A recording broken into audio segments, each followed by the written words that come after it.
साथियों, मैं गौरीशंकर उपाध्याय, अधिवक्ता एवं सचिव फूलपरी जगत सेवा सोसाइटी, आप सभी को करबद्ध प्रणाम करते हैं। मेरा प्रणाम स्वीकार करो। आज मैं आपके माध्यम से और आपकी ताकत से इंटरनेशनल अर्जमेंट से जुड़े कन्वेंशन कंट्रीज अर्थात पेटेंट कोऑपरेशन ट्रीटी से जुड़े सभी राष्ट्रों एवं उनके राष्ट्राध्यक्षों से कोरोना महामारी पर विजय हासिल करने के लिए पूरी मानव जाति के लिए उत्पाद वैक्सीन अविलंब तैयार कर पूरी मानव जाति का टीका कर दिया जाए की मांग करते हैं।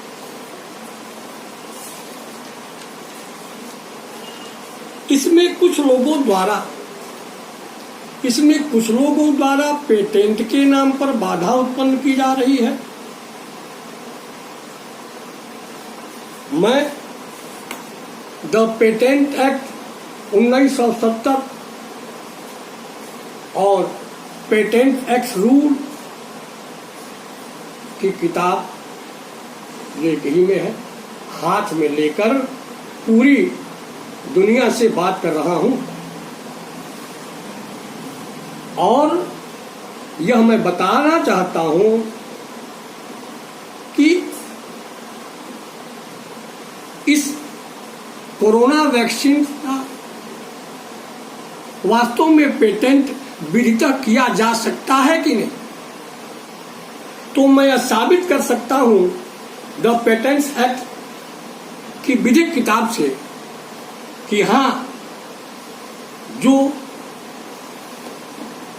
इस समय की परिस्थिति है उस लोकहित इन्वॉल्व है और वैक्सीन की अन्वेषक कंपनियां,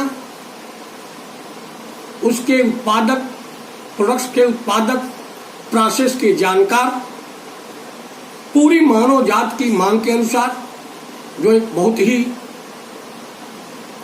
दुखद स्थिति में मानवता को लेकर चली गई, उसकी मांग के अनुसार प्रोडक्ट्स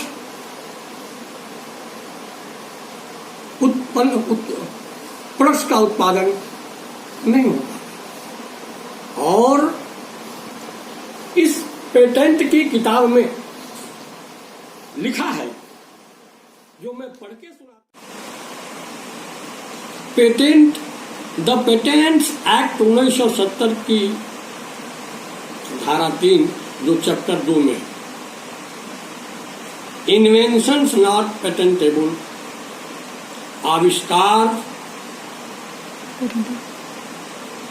जो पेटेंटेबल नहीं,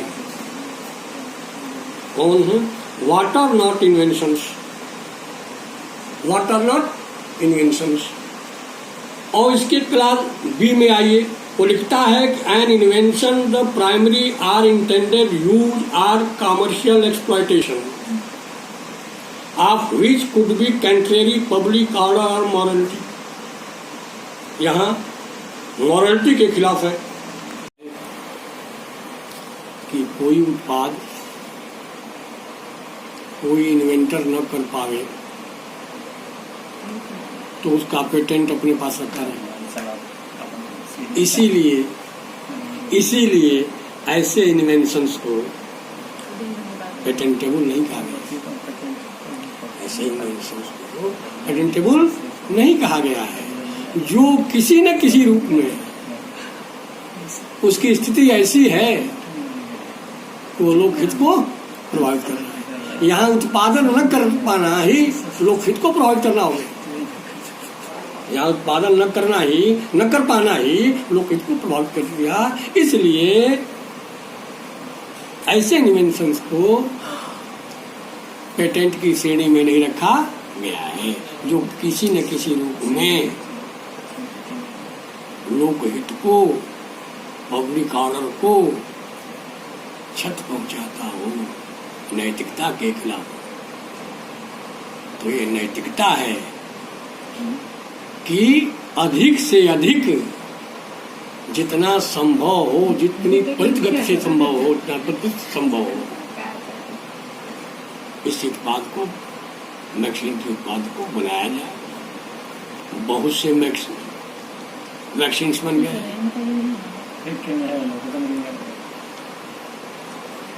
और यदि किन्हीं कारणों से कोई पेटेंट प्राप्त कर लेता है या उसे इन्वेंटर मान लिया जाता है, तो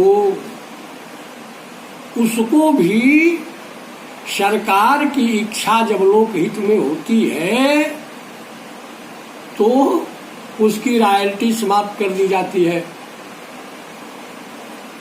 उसके जो खर्च लगे हैं प्रोसेस में, जानने में, बुझने में, वो तो चाहे तो गवर्नमेंट दे सकती है, उससे मेहनताना पारिश्रमिक खर्चे जो भी कहें, लेकिन लोक व्यवस्था और नैतिकता के विरुद्ध होगा जो इस एक्ट के अनुसार ऐसे इन्वेंशन को पेटेंटेबल नहीं बनाया गया है। अब मैं आगे कुछ और कहना चाहता हूं कि द पेटेंट्स एक्ट 1970 की धारा 67 के अनुसार लोकहित में पेटेंट को विखंडित किया जा सकता है। धारा 100 के अनुसार केंद्रीय सरकार अपने उद्देश्यों की पूर्ति के लिए अपने अनुसार इसका उपयोग करा सकती है। धारा 101 के अनुसार आविष्कार थर्ड पार्टी को दिया जा सकता है और थर्ड पार्टी से आवश्यकता अनुसार सरकार कार्य ले सकती है। धारा 102 के अनुसार आविष्कार वो पेटेंट का केंद्रीय सरकार अधिग्रहण कर सकती है। यदि किसी उत्पाद का उत्पादन पर्याप्त न हो सके तो उससे भी उसके पेटेंट अधिकार को वापस लिया जा सकता है। तो अब दुनिया के सामने यक्ष प्रश्न है। मेरे पास एक्ट है और एक्ट की धारा 3B है। उसी आधार पर मैं कह रहा हूं